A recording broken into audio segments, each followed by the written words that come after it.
Alder Creek Estates sat 30 minutes outside of Denver, tucked behind a dense wall of pine trees that swallowed the sound of the highway.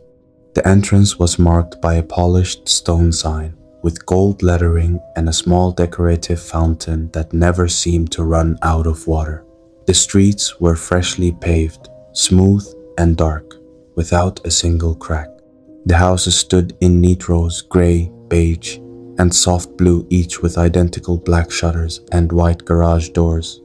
The lawns were trimmed so precisely they looked artificial, as though the grass had been measured blade by blade.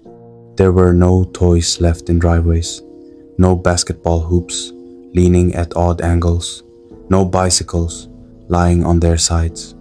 Even the mailboxes stood perfectly upright, aligned as if inspected daily. The air itself felt staged, like the set of a television show waiting for actors to arrive. When Ethan Cole moved in with his wife Marissa and their 6-year-old daughter Lily, he felt relieved. After years of apartment living and noisy city streets, the quiet felt like a blessing. He imagined peaceful mornings, friendly barbecues, and safe evenings where Lily could ride her bike without worry. But on the first evening, standing on his porch as the sun dipped behind the rooftops, Ethan noticed something strange. No one spoke. A woman across the street watered her lawn in slow, mechanical motions. She did not glance up when Ethan waved. 2 houses down, a tall man stood beside his mailbox holding a stack of envelopes. He wasn't reading them. He was just standing there, staring forward, unblinking. At exactly 9 p.m., every porch light on the street flicked on at once, not one by one, all at the same time. Ethan checked his phone.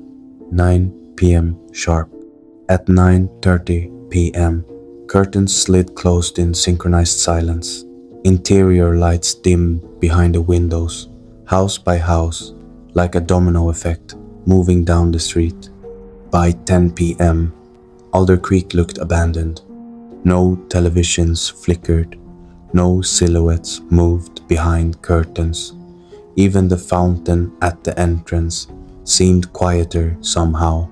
That night, Ethan woke at 2:17 a.m. His eyes snapped open as if someone had whispered directly into his ear. The bedroom was dark except for a thin strip of moonlight slipping between the blinds. Marissa slept beside him, breathing steadily. Then he heard it, footsteps, outside, not one set, many, slow, even, in rhythm. He slid out of bed and moved carefully toward the window. He parted the blinds just enough to see the street. Every neighbor stood outside. They were barefoot, still in their night clothes, pale under the streetlights. They were walking in a circle in the middle of the cul-de-sac, not talking, not looking at one another, just walking round and round, perfectly spaced. Ethan's throat went dry. He counted 12 of them, all facing forward, eyes open but unfocused. Their movements were too smooth, too coordinated, like a rehearsal. Then, as one, they stopped. Every head turned toward his house, toward his window. Ethan froze. He hadn't made a sound, but they were looking directly at him. Even from across the street, he could see their eyes, reflecting the light, not blinking, not shifting, just fixed. Marissa stirred behind him. "Ethan, what are you doing?" He didn't answer. Outside, the neighbors took one step forward. Together, the porch lights flicked off at once. Darkness swallowed the street.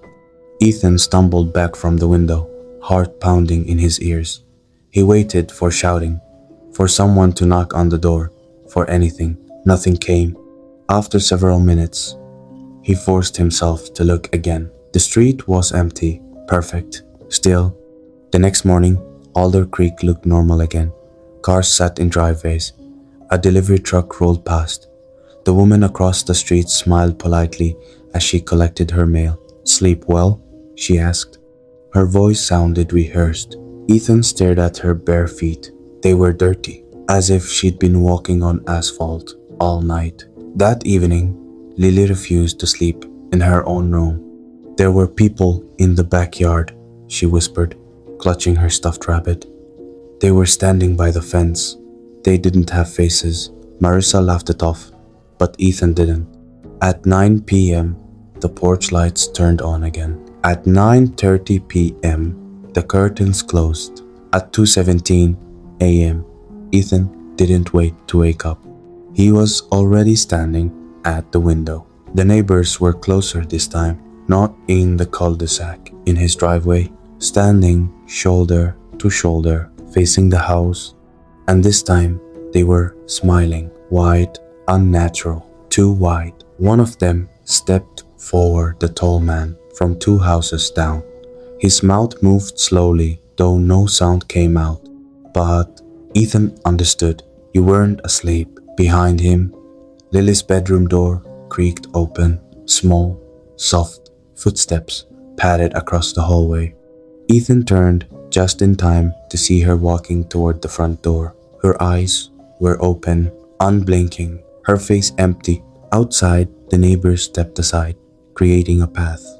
The front doorknob began to turn on its own, and at exactly 2:17 a.m., Alder Creek welcomed its newest resident